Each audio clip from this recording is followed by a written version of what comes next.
मित्रों नमस्कार। प्यारे दोस्तों, आज मैं फिर एक बार आप सब लोगों के बीच में एक नई कहानी लेकर उपस्थित हुआ हूँ। दोस्तों, आज की ये कहानी प्रेरणादायक कहानी है। इससे कुछ न कुछ आप सब लोगों को सीख मिल सकती है। अगर आप लोग चाहेंगे सीख लेना, समझना चाहेंगे कहानी का भाव, तो अवश्य कुछ न कुछ आप लोगों को सीख मिलेगी। दोस्तों, आप सब लोगों से निवेदन है कि वीडियो पूरा देखिएगा, तभी कहानी का अच्छे से आनंद ले पाएंगे और कुछ न कुछ आपको प्रेरणा मिलेगी इस कहानी से। अगर ये कहानी आप सबको अच्छी लगे तो आप सब लोगों से गुजारिश है, निवेदन है कि हमारे चैनल को सब्सक्राइब कर लीजिए और लाइक करिए। कमेंट बॉक्स में जाकर ज़रूर अपना अपना कुछ न कुछ सुझाव दीजिए या फिर जय श्री राम लिख के छोड़ दीजिए। दोस्तों, कहानी इस प्रकार है कि एक नगर में एक राजा था, एक रानी। उनकी सिर्फ एक कन्या थी, संतान के रूप में सिर्फ एक कन्या थी।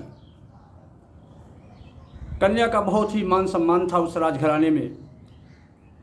राजा रानी बहुत ही मानते थे कन्या को, बहुत प्यार करते थे, दुलार करते थे। धीरे धीरे वो कन्या बड़ी हुई, विवाह करने योग्य हो गई। दोस्तों, राजा को चिंता होने लगी कि भाई राजकुमारी का वर कैसा रहेगा, कैसा नहीं रहेगा, कहाँ है कहाँ नहीं है। तमाम बड़े बड़े विद्वानों को बुलवाया गया और विद्वानों से राजा साहब बोले कि देखिए भाई, थोड़ा विचार कीजिए कि हमारी लड़की का विवाह कहाँ पर है, कहाँ पर लिख रहा है, किसके साथ लिख रहा है, विधाता ने लिखा है। बड़े बड़े पंडित जो आए थे, बड़े बड़े विद्वान जो आए थे, विचार विमर्श किया तो रिजल्ट ये आया, कन्या का विवाह ही नहीं लिखा है। क्या? कन्या का विवाह ही नहीं लिखा है। राजा बहुत ही चिंतित हुआ। राजा जो है बहुत ही चिंतित हुआ। बोला, नहीं ब्राह्मण देवता, ऐसा कुछ न कुछ उपाय करिए कि अगर कन्या का विवाह नहीं होगा तो फिर राज्य का विनाश हो जाएगा। अरे जिसकी पुत्री बिना विवाहे, बिना ब्याहे रह जाए, बिना शादी के रह जाए, आजीवन घर में रह जाए, तो उसका सर्वनाश होना ही होना है, उस घर का अमंगल होना ही होना है। तो राजा घबरा गया। बोला, कुछ न कुछ तो उपाय कीजिए। बोले, ठीक है। थोड़ी देर में विचार विमर्श किया गया तो ब्राह्मणों ने कहा कि देखिए, राजकुमारी का विवाह तो बन रहा है, थोड़ा सा संयोग एक गरीब ब्राह्मण के यहाँ, एक गरीब ब्राह्मण के बच्चे से, बालक से। राजा बोला, चलो ठीक है, विवाह तो कम से कम बन गया, गरीबे से ही, ब्राह्मणे से ही, नहीं क्षत्रिय है नहीं राजा है, तो बेटी मेरी कुमारी तो नहीं रहेगी। संतोष किया राजा। उसके बाद उन ब्राह्मणों को विदा किया जो जहाँ से आए थे, बड़े बड़े विद्वान। विदा करने के बाद जो उनका अपना पंडित था, नाई था, उनको बुलवाया गया। अब बुला करके राजा ने कहा कि जाकर देखो, कोई वर मिल जाए तो ढूंढ के हमें बताओ, खोज करके। जैसे आदेश मिला राजा का, नाई और पंडित दोनों अपना सीधा सामान ले लिए और लड़की का, राजकुमारी का वर ढूंढने के लिए निकल पड़े। चलते चलते एक नगरी से दूसरी नगरी पहुँचे, उसको क्रॉस किया। उसके बाद एक गांव सामने पड़ा। उस गांव में एक गरीब ब्राह्मण का घर था सामने।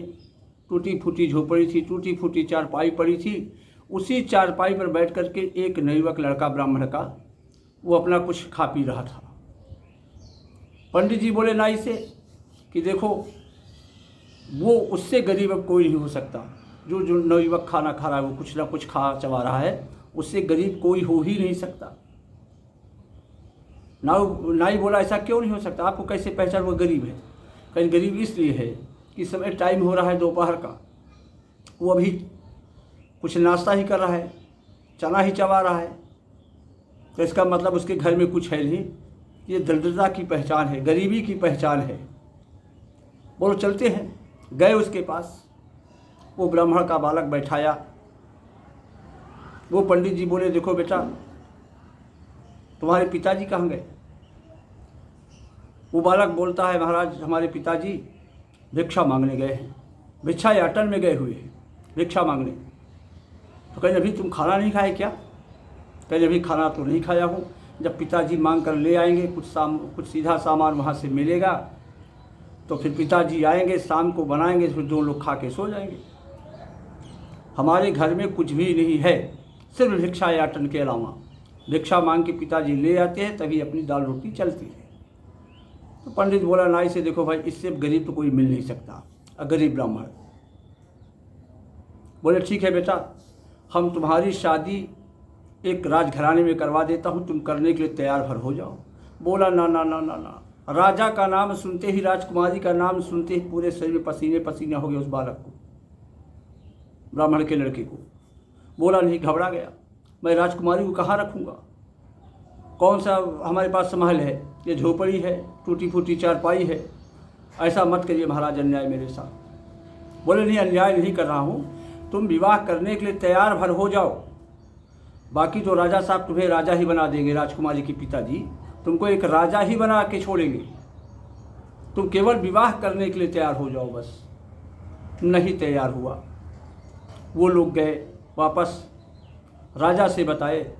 राजा बोले ठीक है, चलिए कल सुबह हम चलते हैं, उसके पिताजी से मिलते हैं, उस लड़के से मिलते हैं। मैं बात करूँगा, तैयार क्यों नहीं होंगे? शादी तो करना है लड़की का। भैया गए राजा साहब दूसरे दिन, अपना बड़ी सेना लेकर के, मंत्री वगैरह जो भी थे और तमाम सिपाहियों को लेकर के गए उस ब्राह्मण के दरवाजे पर। नाई पंडित भी थे साथ में जो गए थे। लड़का वही कंडीशन में था, वही दोपहर में पहुंचे राजा साहब अपना लाव लश्कर लेकर के। तो लड़का वही खा पी रहा था, कुछ चना चबेना अपना कर रहा था नाश्ता। लड़का देखा लाव लश्कर सेना, तमाम भारी सेना को देखा, राजा को देखा तो घबरा गया, हड़बड़ा गया, कांपने लगा थर थर थर। राजा बोले नहीं बेटा, घबराओ नहीं, कुछ करेंगे नहीं तुम्हारे साथ, कुछ होगा नहीं। ये बताओ तुम्हारे पिताजी कहाँ हैं? लड़का बोला सरकार, हमारे पिताजी तो भिक्षाटन में हैं, अब वो शाम को आएंगे तो फिर खाना पीना बनेगा तो बाप बेटे खाकर सो जाएंगे। तो बेटा अपनी लड़की की शादी, अपनी लड़की का विवाह मैं तुम्हारे साथ करना चाहता हूँ। बोला नहीं सरकार, इतनी बड़ी गलती मुझसे नहीं होगी, मैं शादी नहीं कर सकता आपकी लड़की के साथ। कहाँ राजकुमारी, कहाँ एक गरीब ब्राह्मण, मेरे बस की बात नहीं है। घबरा गया वो लड़का। बोला नहीं, घबराने की बात नहीं है, मैं तुम्हें राजकुमार बना दूंगा, राजा बना दूंगा, आधे राज का मालिक बना दूंगा, तुम केवल हाँ कर दो बस राजकुमारी के साथ शादी करने के लिए। नहीं मान रहा था लड़का। इतने में उस लड़के का पिताजी आ गया। पिताजी भी देखे, अरे बड़ी सेना खड़ी है, राजा स्वयं आए हुए हैं, घबरा गए, पसीना पसीना हो गए उसके पिता ब्राह्मण। राजा बोले ब्राह्मण देवता, मैं अपनी लड़की का विवाह तुम्हारे लड़के के साथ करना चाहता हूँ। वो भी यही कंडीशन बताया कि सरकार मैं गरीब ब्राह्मण मर जाऊँगा, कहाँ रखूँगा राजकुमारी को ला करके, कौन से महल में? राजा सारी बात बता दिया, निदान बता दिया कि भाई मैं आधा राजपाट दे दूंगा, तुम केवल विवाह करने के लिए हाँ कर दो बस। इनके प्रकार किसी तरह वो ब्राह्मण अपने पुत्र के साथ राजकुमारी का विवाह करने के लिए तैयार हो जाता है। अब राजा साहब वापस आते हैं और आधा राजपाट उस ब्राह्मण को दे देते हैं, वहाँ का राजा नियुक्त कर देते हैं। उस ब्राह्मण के लड़के को राजकुमार बना देते हैं, आदि अपने राज्य के सैनिक को दे देते हैं, हाथी घोड़ा सोना चांदी जो भी खजाना है सब आधा कर देते हैं, उस ब्राह्मण के राज्य में पहुंचा देते हैं। एक तरह से वो ब्राह्मण एक राजा बन गया। मित्रों, ब्राह्मणों के द्वारा, बड़े बड़े विद्वानों के द्वारा तिथि निश्चित की गई, लगन मुहूर्त निकाल करके तिथि निश्चित की गई कि फला दिन तारीख को विवाह है राजकुमारी का। सब निश्चित हो गया। वो दिन भी आया। वो ब्राह्मण जो राजा था अपना बारात लेकर के बड़े बड़े राजाओं को निमंत्रण दिया, बड़े बड़े सेठ साहूकारों को निमंत्रण दिया, सब बारात गए, अच्छे से विवाह संपन्न हुआ। राजकुमारी ब्राह्मण के राज्य में आई, ब्राह्मण के महल में आई। बहुत बड़ा महल बनवा दिया था उसके पिता ने पहले से ही ब्राह्मण के लिए। दरबार लगा, राजकुमारी महल में गई। जब राजकुमार का मिलने का टाइम हुआ कि अब राजकुमार जाएंगे राजकुमारी से मिलने, रात्रि के पहले पहर में, प्रथम पहर में।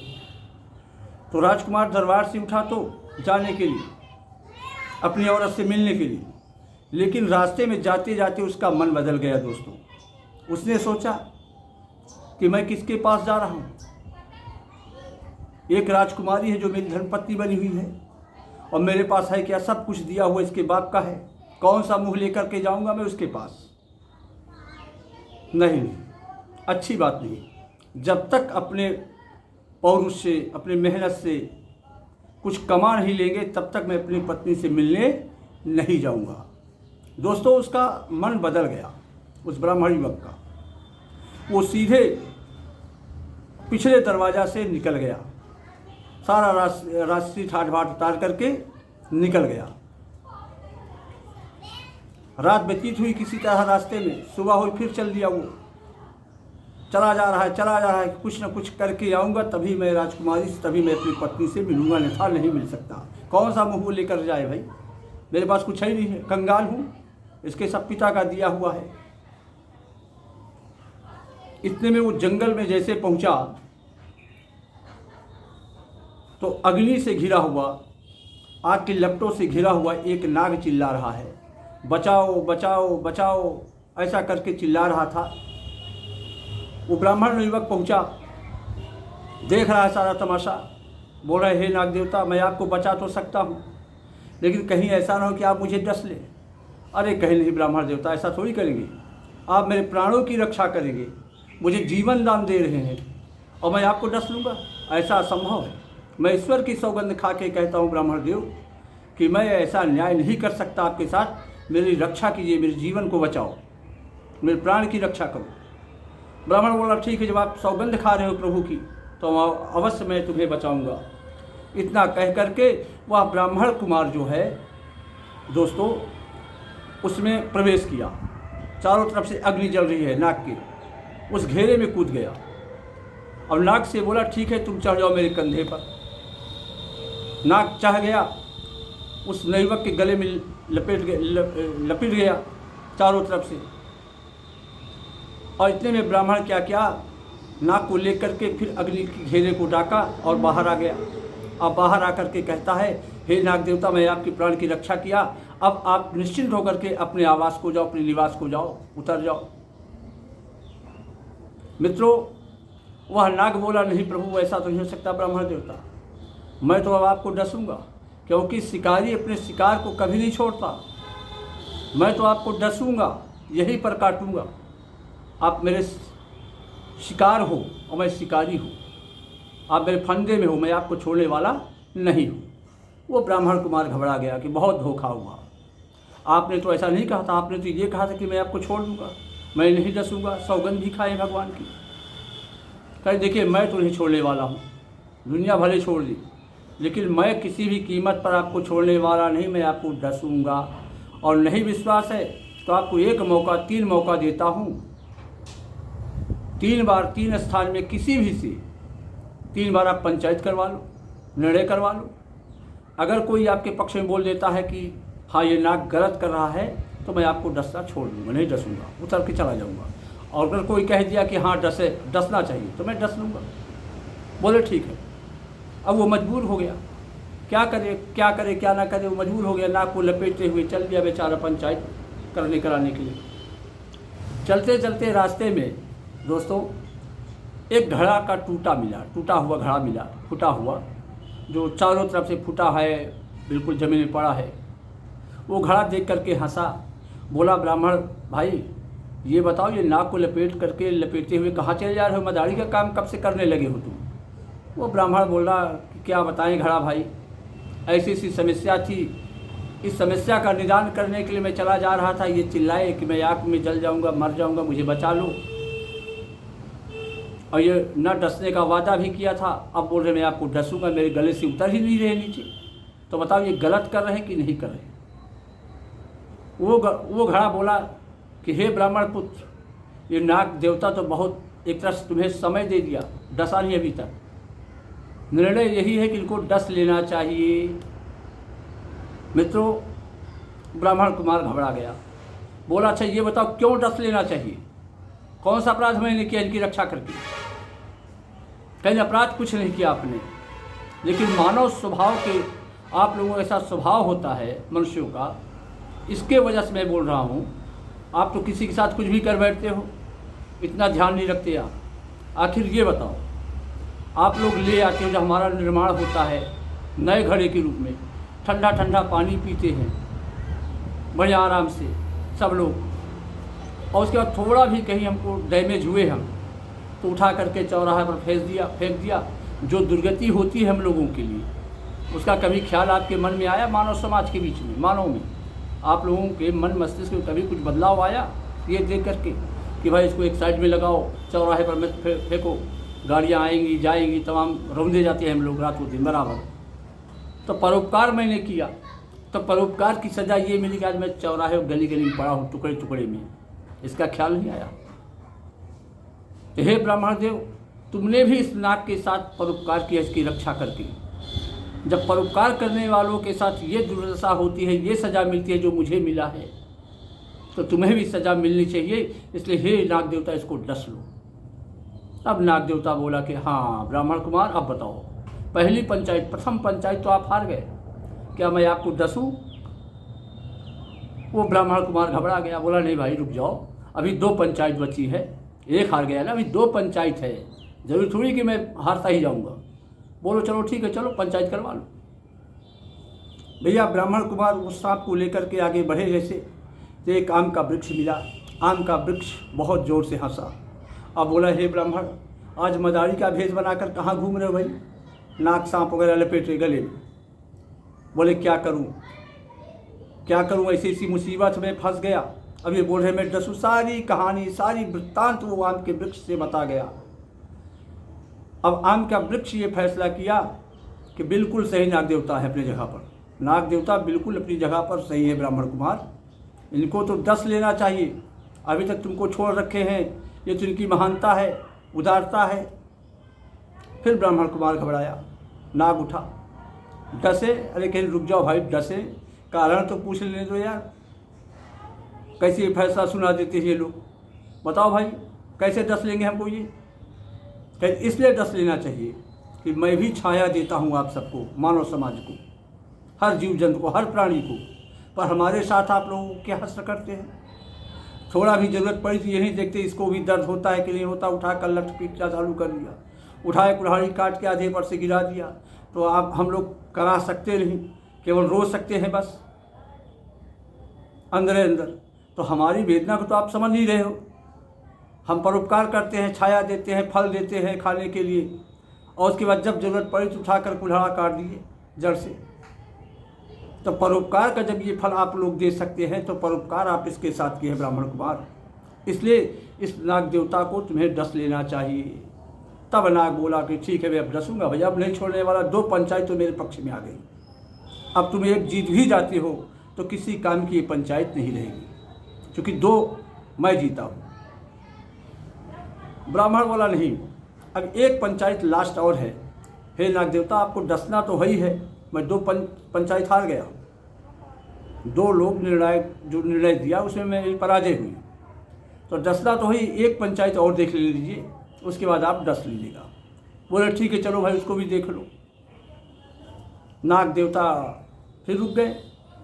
वो ब्राह्मण सोचा मन ही मन कि अब तो ये डसेगा ही, मुझे छोड़ेगा नहीं। 3 पंचायत थी जिसमें 2 पंचायत में हार गया, 2 निर्णय मेरे खिलाफ हुए। तो ऐसा करते हैं कि अब तीसरी पंचायत स्वयं अपने घर में ही अपनी पत्नी से ही क्यों न करवा लें। एक बार पत्नी हमको देख लेगी, मैं भी कम से कम जाते जाते दुनिया से उसको देख लूँगा। दोस्तों, वो ब्राह्मण कुमार क्या किया कि नाक को लपेटते हुए सीधे महल की ओर चल दिया। और इधर 2 दिन से उसकी पत्नी, जो नई पत्नी आई थी राजकुमारी, उसकी आरती उतारने के लिए अपने पति देवता की बढ़िया थाल सजा करके फूल माला वगैरह सब खड़ी हुई उसका इंतज़ार कर रही थी दरवाजे पर कि हमारे पति शायद अब आ जाए, आज आ जाए, अभी आ जाए। अपने पति का इंतज़ार कर रही थी दर्द में, और उसको पति वियोग था ही, बड़े कष्ट में थी वो। जब देखा कि मेरे पतिदेव नाग वगैरह लपेटे चले आ रहे हैं, घबरा गई वो, लेकिन फिर भी वो खड़ी रही। उसके पति आए, वो पत्नी बोलती है राजकुमारी की, स्वामी आप कहाँ चले गए थे, क्यों चले गए थे? अरे कहीं क्या बताए, मैं इस तरह की बात सोच करके चला गया कि मैं कौन सा मुँह लेकर के जाऊँ तुम्हारे पास, हमारे पास है क्या? तो रास्ते में हमको जंगल में ये फंसा लिए नाग देवता, इन्होंने मुझे डसने के लिए नहीं कहा था कि मैं डसूंगा नहीं, वादा किए थे, मैं इनको बचाया, इनका प्राण संकट में था, आज मुझको ये डसने के लिए तैयार हो गए। वो रानी बोली, क्यों नाग देवता, क्या बात सत्य है? कहे, हाँ देवी, ये बात सत्य है कि उन्होंने मेरे प्राण की रक्षा की, मुझे जीवन दान दिया, और मैं इनको वादा भी किया था, मैं सौगंध भी खाया था कि डसूंगा नहीं, लेकिन अब मैं तैयार हो गया हूँ डसने के लिए। और ये कारण है। सब सारी कथा को वृत्तांत से रानी को बता दिया। अब बताइए महारानी जी, अब अंतिम निर्णय आपके हाथ में है, मुझे डसना चाहिए कि नहीं इस ब्राह्मण कुमार को? महारानी वो जो राजकुमारी थी वो बोली, हाँ महाराज, बिल्कुल डसना चाहिए, डस लेना चाहिए। पति उसका चौका घबराया कि मेरी पत्नी होकर के मेरे खिलाफ निर्णय दिया। तुरंत थोड़ा सा क्रोध में हुआ, फिर बोला, बोलो क्यों डसना चाहिए, क्या कारण क्या है जो डसना चाहिए? तुम्हें तो मेरी रक्षा करनी चाहिए, पत्नी का धर्म होता है पति की रक्षा करना, और तुम उल्टा मुझे सजा सुना रही हो। इसलिए डसना चाहिए कि आपने इस नाग देवता के साथ जीवन दान देकर के परोपकार किया है, इसलिए डस लेना चाहिए। जिस तरह मेरे पिताजी आपके साथ परोपकार किया, आपके पिताजी के साथ परोपकार किया, एक कंगाल ब्राह्मण थे, गरीब ब्राह्मण थे, रंग से राजा बना दिया, मेरा विवाह तुम्हारे साथ करवा दिया, और तुम प्रथम दिन ही मुझे त्याग करके, विरह वेदना दे करके मुझे त्याग करके चले गए जंगल की तरफ। तुमने भी मुझे सजा दिया ना, परोपकार का सजा मैं पाया कि नहीं पाया? इसलिए हे नाग देवता, तुम्हें डस लेना चाहिए। इसने परोपकार किया, मेरे पिताजी परोपकार किया, तो इसने मुझे डसा, अभी तक तकलीफ दे रखा था। अब इन्होंने तुम्हें जीवन दान दिया, परोपकार किया, इसलिए तुम डस सकते हो। नाग देवता भैया खड़ा हुआ फनफना करके, बोला, ठीक है अब डसेंगे। राजकुमारी हाथ जोड़ करके खड़ी हो गई। दोस्तों बोली, नाग देवता ठीक है, आप डस लीजिए, मुझे कोई गम नहीं है, लेकिन ये बताइए अभी मेरा जीवन ही क्या है? विवाह किए हुए मुश्किल से 2 दिन 3 दिन हुआ, अभी से मैं विधवा हो जाऊंगी, मेरी रक्षा कौन करेगा? इसका तो उपाय करके जाइए, इसका तो कुछ उपाय बता के जाइए, बाकी आप इनको डस लीजिए, मुझे कोई दिक्कत नहीं है, लेकिन इसका थोड़ा उपाय बता दीजिए कि अगर मैं विधवा हो जाऊंगी, इतने बड़े समाज में, इतने बड़े संसार में मेरा रक्षक कौन होगा, कौन रक्षा करेगा? नाग देवता उस ब्राह्मण के कंधे से नीचे उतरा और ज़मीन पर उतर करके फुफकार दिया, बड़ी तेज़ी से फुफकारा, और बोला, बेटी तुम इस मिट्टी को उठा लो। और इस मिट्टी में वो शक्ति आ गई है फुफकार से कि जो तुम्हारा अहित करेगा, तुम्हारा नुकसान पहुंचाएगा, उस मिट्टी का एक कण भी उसके ऊपर गिरा दोगी, तुम फेंक दोगी तो जल के भस्म हो जाएगा, इसमें कोई दुराही है। अगर तुम्हारा कोई अहित चाहता है, तुम्हारा कोई मतलब गलत कार्य करना चाहता है, तुम्हारे साथ अन्याय करना चाहता है, तो तुम अपने प्राणों की रक्षा कर सकती हो। इस मिट्टी को केवल एक कण भी उसके ऊपर गिर जाएगा तो वो मर जाएगा, साफ हो जाएगा, जल के राख हो जाएगा। वो राजकुमारी मिट्टी एक मुट्ठी में उठा लिया और सोचने लगी कि ये नाग को निर्णय तो मैं दे दिया, एक जज के रूप में, एक न्यायाधीश के रूप में, पर अब सवाल उठता है मैं पत्नी का, कि पत्नी अपने पति की रक्षा करे।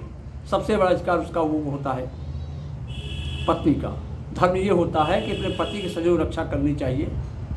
तो आज तो आ गई बात कि अपने प्राणों को न्यौछावर भले मैं कर दूं, लेकिन अब अपने पति की रक्षा करना मेरा धर्म है। निर्णय जो सुनाना था सुना चुकी। उसने उसी मिट्टी को उठा करके पूरी की पूरी मिट्टी नाग देवता के ऊपर फेंक दिया, और जैसे नाग देवता के ऊपर मित्रों वो मिट्टी के कण पड़ते हैं, नाग देवता जल करके वहीं पर राख हो जाते हैं, वहीं पर समाप्त हो जाते हैं नाग देवता।